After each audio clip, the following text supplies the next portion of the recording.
சொல்லிச்சு. நம்ம பார்க்குற கல்யாணம் பார்த்தீங்க அப்படின்னா இப்போ ஃபேமஸாக போயிட்டு இருக்கிற நம்ம நயன்தாராவுடைய கல்யாண வீடியோ தான் பிரச்சனையே. இது வந்து நெட்ஃப்ளிக்ஸில் வரும்ட்டு பல வருஷமாக வெயிட் பண்ணிட்டு இருந்தோம். பட் ஆனால் வந்து இது இன்னி வரப்போகுதுன்ட்டு ட்ரை விட்டாங்க. கூட வந்து பஞ்சாயத்து இழுத்து விட்டாங்க. அந்த பஞ்சாயத்து என்ன பிரச்சனை, உண்மையிலேருந்து இந்த பிரச்சனை வந்து யார் மேலே தப்பு இருக்குது ஏது இருக்குறதோ இல்லை பார்க்க போகிறோம். அது மட்டும் இல்லாமல் வந்து நம்ம ஒரு பக்கம் சார்ந்து இருந்துட்டு இவங்க பண்ண தான் கரெக்டு அவங்க பண்ண தான் கரெக்டுன்னு சொல்லாமல் நடந்த விஷயத்தை ஃபேக்டாக நான் அவங்கள சொல்கிறேன்னா யார் மேலே தப்புன்னு நீங்கள் புரிஞ்சிங்க, அவ்வளோதான். நம்ம வந்து யார் பக்கமும் சார்ந்து பேச போகிறது இல்லை. ஆமா, இன்னைக்கு வர வேண்டிய அந்த தங்கா அவங்க வீடியோ என்ன ஆச்சு? ஆக்சுவலி தேவாவோட போட்டிருக்கணும், உங்களுக்கு கமெடி போஸ்ட்லாம் போட்டுருப்பேன் நினைக்கிறேன். பட் ஆனால் வந்து இந்த விஷயம் வந்து ரொம்ப ஹாட் டாபிக் ஆனதுனால நம்ம தங்கா வந்து நாத்தியாமை போட்டு நீ தங்கமே நயன்தாராவை பார்க்க போகிறோம். இது வந்து பர்சனல் விஷயம் இல்லை, இது வந்து ஒரு சினிமா பற்றின விஷயம்ன்றதுனால நான் வந்து கூட வந்திருக்கேன். பர்சனல் விஷயம்னா நம்ம பேச போகிறது இல்லை, சினிமா பற்றின ஒரு பப்ளிக் விஷயம்னால தான் பேச வந்திருக்கோம். ஓகே பேசாம போயிடலாம். நான் கந்தசாமி, இந்த ஷோ கிரியேட்டிவ் கந்தசாமி.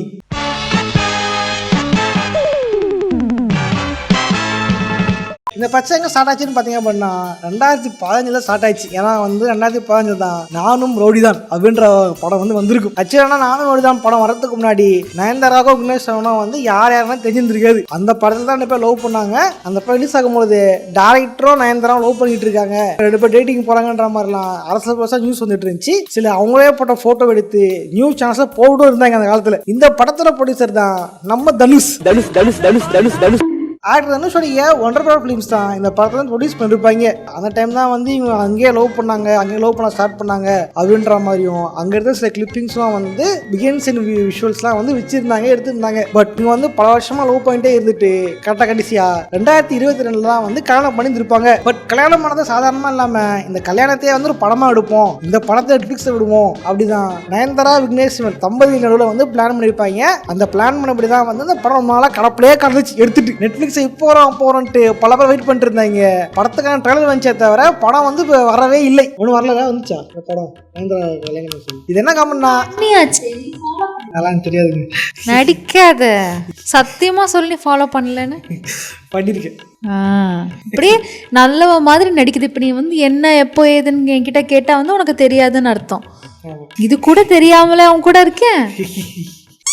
ஆக்சுவலி இந்த கல்யாணம் சும்மா நடக்கல, இந்த கல்யாணத்தில் வந்து ஏகப்பட்ட ஸ்பான்சர்ஸ்லாம் இருந்துச்சு. அவங்களும் நம்ம மாதிரி வெயிட் பண்ணிருந்தாங்க, எப்போ இந்த கல்யாண வீடியோ வரும், எப்போ இந்த மூவி வரும்னு வெயிட் பண்ணிருந்தாங்க. இந்த டாக்குமெண்ட்ரி இருக்கு இல்லையா, நயன்தாரா கல்யாணத்தோட டாக்குமெண்ட்ரி, இந்த டாக்குமெண்ட்ரியோட டேரக்டர் தான் நம்ம ஜிவிஎம். இவன் டேரக்ட் பண்ணிட்டு இருக்க படம் வந்து ரொம்பலாம் வந்துட்டு ரொம்ப கடப்புலே இருந்துச்சு. யோசிச்சு பாருங்க, 2022 எடுத்த படத்தை 2023 2024 வந்துருச்சு. 24 முடிய போதா, 25 வர போகுது, இன்னும் ரிலீஸ் ஆகாம பெட்டில் வச்சு பூட்டி வச்சிருக்காங்க. இதுக்கெல்லாம் பார்த்தீங்க அப்படின்னா அவங்க குழந்தையா பிறந்துருச்சு, அந்த குழந்தையெல்லாம் வளர்ந்துருச்சு வேற, இன்னும் ரிலீஸாக வச்சுட்டு இருக்காங்க. தலைவன் தான் இன்ஸ்டாகிராம்ல ரத்தமாரே வைப் பண்ணிட்டு இருப்பாரு.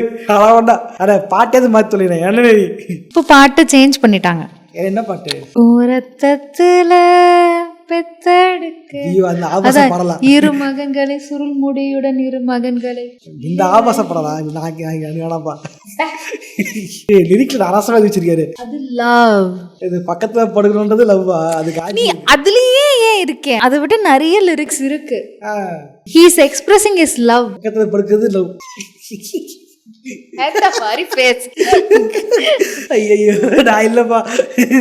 இப்ப என்ன பிரச்சனை பாத்தீங்க அப்படின்னா, இந்த படம் ரிலீஸ் ஆகிறதுக்கு தலையாக்குறது யாரு அப்படின்னா ஆக்டர் தனுஷ் தான். காரணம், இவங்க லவ் வந்து ஸ்டார்ட் ஆனது இந்த படத்துல தான் ஆரம்பிச்சது. அதனால இந்த படத்துல இருந்த பாட்டையும் பிகின் சீன்ஸ் கிளிப்பையும் நாங்க யூஸ் பண்ணிக்கிறோம், இதுக்கு வந்து என்ஓசி வேணும் அப்படின்ட்டு ஒண்டர் ப்ரோ ஃபிலிம்ஸ் வந்து வேணும்ட்டு இந்த நெட்ஃபிளிக்ஸ் தரப்புல இருந்து கேட்டுட்டே இருந்திருக்காங்க.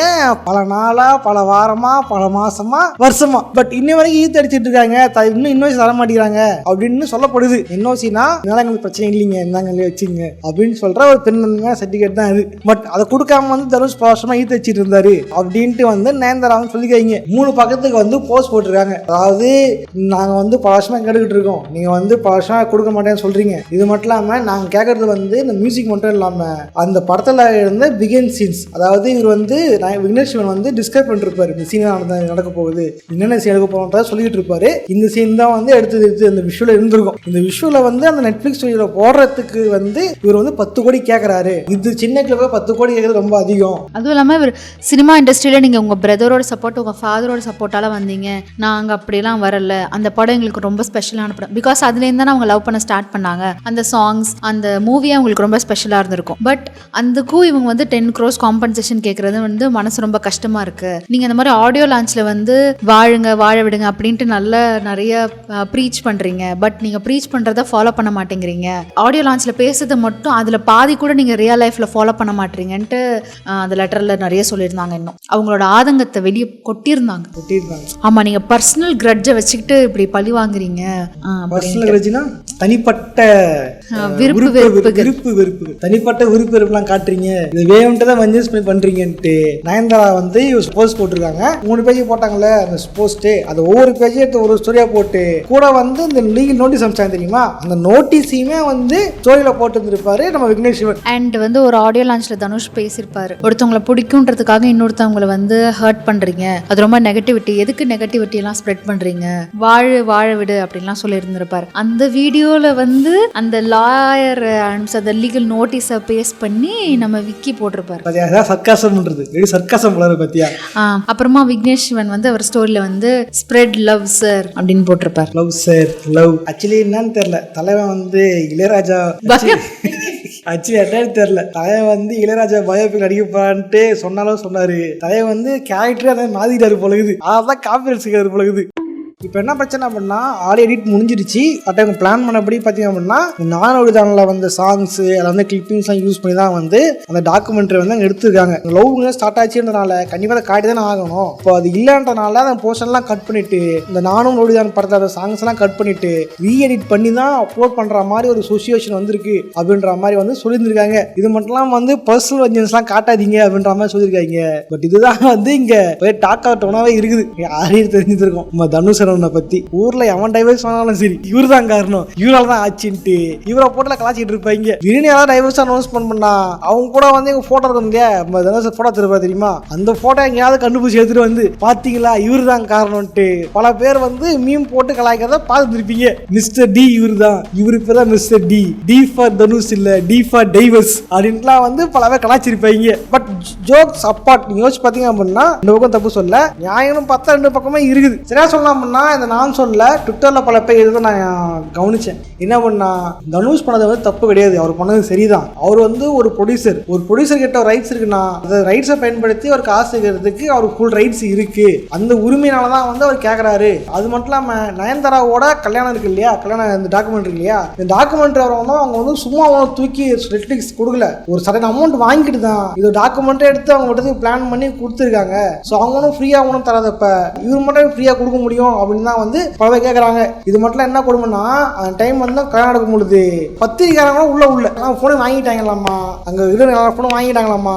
அப்புறம் பத்திரிக்காரங்க உள்ள கூடாதுன்ட்டு ஃபுல்லா கேட்டப்போ மூட்டாங்க. பத்திரிக்கை வெயிட் பண்ணாங்க, தேவடு காத்துட்டு இருந்தாங்க, தேவடான்ட்டு காத்துக்கிட்டு இருந்தானுங்க. எப்ப யாராவது வருவாங்களா அவங்ககிட்ட பேட்டி கேட்கலாமா, யாராவது உள்ள விடுவாங்களா அப்படியே போட்டோ எடுத்துலாமா அப்படின்ட்டு ஏகப்பட்ட பத்திரிக்கை காத்துக்கிட்டு இருந்தாங்க. இது மட்டும் நெட்ஃபிளிக்ஸ் அறிக்கை விட்டாங்கன்னு நினைக்கிறேன். ஏன்னா வந்து இந்த மாதிரி இந்த நடந்த ஃபங்க்ஷன் நடக்கிற போட்டோஸை யாராவது ரிலீஸ் பண்ணீங்க அப்படின்னா அவங்க ரைட்ஸ் கேட்போம், லீகலா மூவ் பண்ணுவோம் அப்படின்னு நெட்ஃபிளிக்ஸ் சொன்னதா வந்து டைம் வந்து நியூஸ் வந்து இருந்துச்சு. என்ன கேளுன்னா நயன்தாரா கேட்கறது என்ன அப்படின்னா நாங்க வந்து படத்துல கிளிப் நாங்க யூஸ் பண்ணல, நாங்க எங்க போன்ல இருந்து எடுத்து தான் யூஸ் பண்ண போறோம், அதாவது பிகின் சின்ன எடுத்து யூஸ் பண்ண போறோம், ஏன் நீங்க லீகல் கேட்கறீங்கன்ற மாதிரி தான் சொல்லியிருப்பாங்க. இதே விஷயத்தை நீங்க வந்து இந்த கல்யாணத்துல யோசிச்சு பாருங்களேன், சும்மா போற கல்யாணத்துக்கு போறாங்க அவங்க போன்ல எடுத்து ஸ்டேட்டஸ் போட்டுருந்தாங்க அப்படின்னா நெட்ஃபிளிக்ஸ் சும்மா இருந்திருப்பாங்களா, சைக் அடிச்சிருப்பாங்கல்ல, யூடியூப் அடிக்கிறாங்களா அடிச்சிருப்பாங்கல்ல. அப்ப அது சரின்னும் போது தனுஷ் தப்பு இருக்குன்ட்டோம் இன்னொரு பக்கம் சொல்லிட்டு இருக்காங்க. அதே மாதிரி வந்து இது இவங்க எடுத்த போட்டோ தானே, இது எப்படி ஒரு ரைட் சேர்க்கலாம் அப்படின்னு சில பேர் சொல்றாங்க. பிகின் சீன்ன்றது அதாவது செட்டுக்குள்ள போட்டோ தெரியுமா, அது எல்லாமே ப்ரொடக்ஷன் தான் சேரும். உதாரணத்துக்கு மார்வல் டிசி எதுவும் பாடுறாங்கன்னு வச்சுங்களேன், மார்வல் டிசி யாரதான் சரி, இப்போ லோக்கியான கூட பாடுறாரு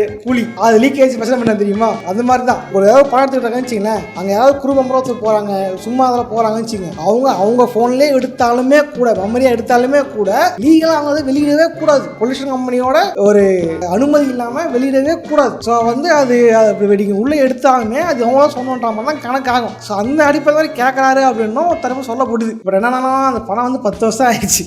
ஆனால் ரிலீஸ் ஆகாமல் லீக் பண்ணிட்டா கூட பரவாயில்ல, படம் வந்து 10 வருஷம் ஆயிடுச்சு. இப்போ வந்து கேட்டுக்கிட்டு இருக்கியே அப்படின்றது தான் நயன்தாரா தரப்போட கேள்வி. ஸோ யாரை என்ன சொல்லுவீங்க, இதே சைட்ஸில் என்ன சொல்லுவீங்க? இந்த பக்கம் பார்த்தா இவங்க பண்ணுறதும் சொல்கிறது, இவங்க சும்மா ஒன்றும் தரல, நெட்ஃப்ளிக்ஸ் காசு தான் கொடுத்தாங்க, அவங்க போட்டு இந்த ட்ரெஸ்ஸு அங்கே வந்து ஃபோட்டோ எடுத்துவேன், அங்கே வந்து எல்லாமே ஸ்பான்சர் தான், எல்லாமே ஓகேவா, ஒன்று கூட இல்லாமல் எல்லாம் ஸ்பான்சர் தான், கொலாபரேஷன் எல்லாமே ஸ்பான்சர் தான், எல்லாம் கொலாபரேஷன் ஸ்பான்சரில் தான் வந்து பண்ணது. ட்ரெஸ்ஸு, ஜுவல்ஸு இது எல்லாமே அதில் பண்ணது தான். ஸோ எல்லாமே நீங்கள் காசு வாங்கி தான் நீங்கள் பண்ணும்போது இது ஒரு விஷயத்தை இன்னொரு அதில் வந்து காசு கேட்கும்போது என்ன தப்பு இருக்குன்னு தான் தனுஷை ஃபாலோ பண்ணுறவங்க ட்விட்டரில் இப்போ கேட்டுக்கிட்டு இருக்காங்க. ஸோ இவங்க கல்யாணம் வந்து வெறும் கல்யாணமாக இருந்தால் பிரச்சனை இல்லையே, அதை தான் இது நாயகலை ட்விட்டரில் கேட்டாங்க. சொல்கிறேன், இது வந்து கல்யாணமாக போய் தான் பரவாயில்லையே, சாதாரணமாக கல்யாணம் நடக்குது, விஜய் டிவியில் போடுறாங்க, விஜயில் போடுறாங்க, அப்பெல்லாம் ஷோ போடுறாங்களே நம்ம வீட்டு கல்யாணம் அப்படின்ட்டு, அந்த மாதிரி ஒரு ஷோவாக இருந்தால் பரவாயில்லையே, நீங்கள் காசு வாங்கி தான் நெட்ஃப்ளிக்ஸ் கொடுக்குறீங்க. இப்போ அவங்க பண்ணும்பொழுது இவருக்கு என்ன தப்பு இருக்குன்றதான் இந்த பக்கம் கேட்குற ஒரு கேள்வி. சரி, நீங்க யாரை சொல்லுவீங்க? நயன்தாரா டைம்ல சொல்றாங்க அப்படின்னா இது வந்து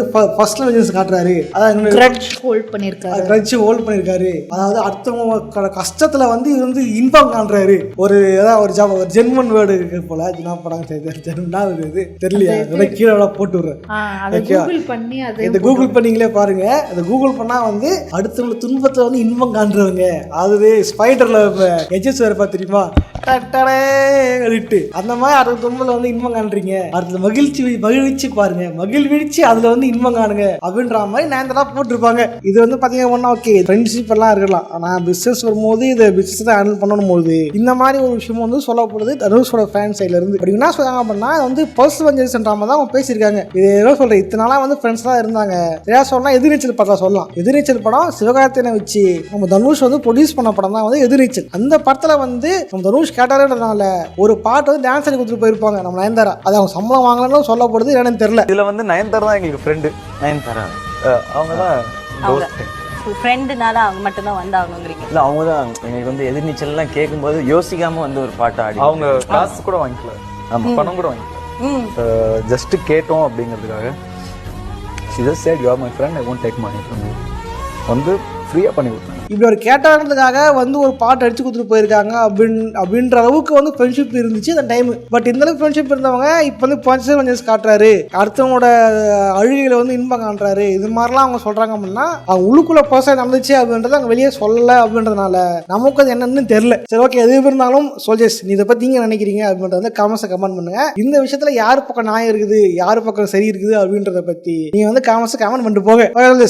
போற சும்மா போதுங்க, லைக் பண்ணி சப்ஸ்கிரைப் பண்ணிட்டு போங்க. இதே கமெண்ட் பண்ணலாம் அப்படின்னு கமெண்ட் பண்ணுங்க. அப்புறம் வந்து இது இந்த விஷயம் வந்து சொல்றது அடுத்தவங்க பர்சனல் விஷயம் இல்ல, இது வந்து சினிமா பத்தின விஷயம் தான் நான் பேசுறேன். ஓகேவா, பர்சனல் விஷயம் டைவர்ஸ்க்கு தான் நான் பேசியிருக்க மாட்டேன். இது சினிமா பத்தின விஷயம், ரைஸ் பத்தின விஷயம்ன்றதுனால தான் இந்த வீடியோ நான் வந்து போட்டிருக்கேன். ஓகேவா, ஓகே சோல்ஜர்ஸ், இதே மாதிரியான இன்னொரு சுவாரஸ்யமான வீடியோ சந்திக்கிறேன். போடுறேன், பாய்.